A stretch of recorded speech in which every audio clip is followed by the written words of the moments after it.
பொள்ளாச்சி அரசு மருத்துவமனையில் ஆம்புலன்ஸ் ஊழியர்களிடமிருந்து செல்போன்கள் மற்றும் பணம் திருடப்பட்ட சம்பவம் அதிர்ச்சியை ஏற்படுத்தியுள்ளது. கோவை மாவட்டம் பொள்ளாச்சி அரசு மருத்துவமனையில் ஆம்புலன்ஸ் ஊழியர்களுக்கு ஓய்வறை ஒதுக்கப்பட்டுள்ளது.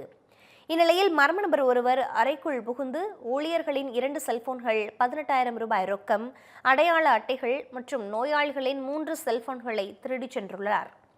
மருத்துவமனையில் அடிக்கடி இதுபோன்ற திருட்டுச் சம்பவங்கள் நடைபெறுவதாக கூறப்படும் நிலையில் புகாரின் பேரில் சிசிடிவி கேமரா காட்சிகளை ஆய்வு செய்து போலீசார் விசாரித்து வருகின்றனர்.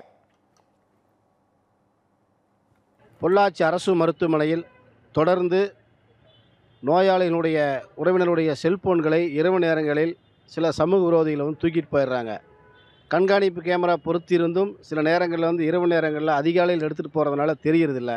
மருத்துவமனை கண்காணிப்பாளரும் மருத்துவமனை குழுவும் தொடர்ந்து கண்காணிச்சிட்டு இருக்கிறாங்க. இருந்தாலும் அடிக்கடி நோயாளி உறவினர்களுடைய செல்போன் காணாமல் போகுது, உடைமைகள் காணாமல் போகுது. இதை தீவிரமாக கண்காணித்து இந்த திருட்டு கும்பல் ஈடுபடுவோர் மீது கடும் நடவடிக்கை காவல்துறை எடுக்கணும். இன்வெஸ்ட்மெண்ட் சேலஞ்சுக்கு ரெடியா? ஒரு பவுண்ட் தங்கம் 30,000க்கு கிடைக்குமா? மியூச்சுவல் ஃபண்ட்ல 30% லாபம் வருமா? ஷேர் மார்க்கெட்ல 60% லாபம் உறுதியா?